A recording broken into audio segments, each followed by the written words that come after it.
Republicans in the House have chosen an odd way to inaugurate Women's History Month, an important event in the calendar. Despite polls showing that the vast majority of Americans support the administration's contraception mandate, GOP senators held a vote today to offer an amendment that would allow employers to opt out for any religious or moral reason. Thankfully, they failed, the Senate voting 51 to 48 against the blunt amendment. Joining us now is Congresswoman Karen Bass of California. Welcome. Thank you. Thank you. I understand, Congresswoman, that there is Republican disdain for the President's reform of health care. I get it.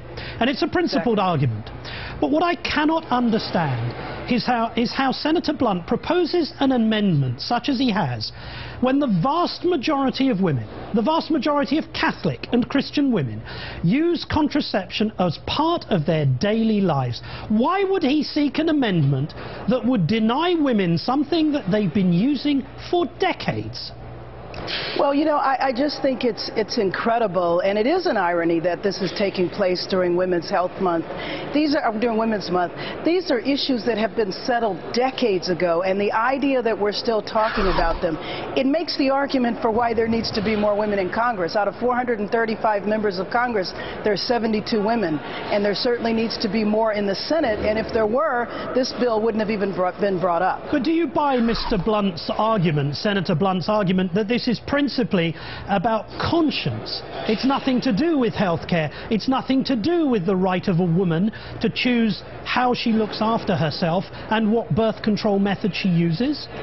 It has everything to do with the woman's right to choose, and it's also based in ignorance. So let me give you an example. Birth control pills, for example, are used for a variety of different reasons, including cancer prevention. And so you're going to leave it to an employer to say, well, I don't want my employees to have birth control and prevent them from accessing health care that has nothing to do with reproduction, has nothing to do with sex. It's really a lot based out of ignorance in addition to sexism, frankly. And another thing that is confusing me, Congresswoman, what has birth control got to do with the interstate highway system? Apart from some vulgar analogy that's about putting a car in the lane, why did Republicans try to sneak this onto a transportation bill?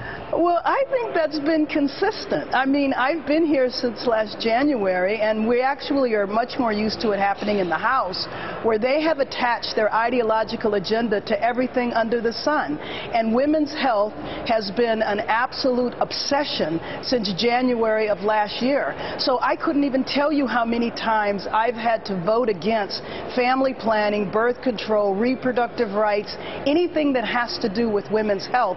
It's been attached to all kinds of bills. So it doesn't surprise me that now it's transportation. I'm sorry to raise this with you, but as you know, a number of your own party voted in support of the Blunt Amendment. Senators Casey, Manchin and Nelson. Are you disappointed that they chose to oppose both the President and the majority in the Senate? Or is this about simply currying favor with voters in preparation for their own elections? No, I'm disappointed in anybody, frankly, that would have voted for something that is so obvious, so transparent. On the one hand, you're going to say that you don't want government intervention. You say you're opposed to the Affordable Care Act. But why is it that you choose to focus on women? You know, there's no excuse for that. So I am disappointed in members of my own party and, frankly, my Republican colleagues that would take time away from a needed bill to provide jobs around the country to focus on an issue like this that was settled so many decades ago. Indeed, the President and some Catholic leaders called the mandate a compromise. But listen to what Senate Minority Leader Mitch McConnell said about it this morning. That isn't a compromise, that's another government takeover. Only this time it isn't the banks or the car companies, it's religion. Again, Congresswoman, how does a person honestly compare a woman's reproductive system to the auto industry? I mean, are ovaries now the gearbox? What is this about? Well, I think it just, again, shows the absurdity. You would think from his statement that what was mandated was that every woman has to use birth control. Providing access. Access means you can say yes. Access means you can say no.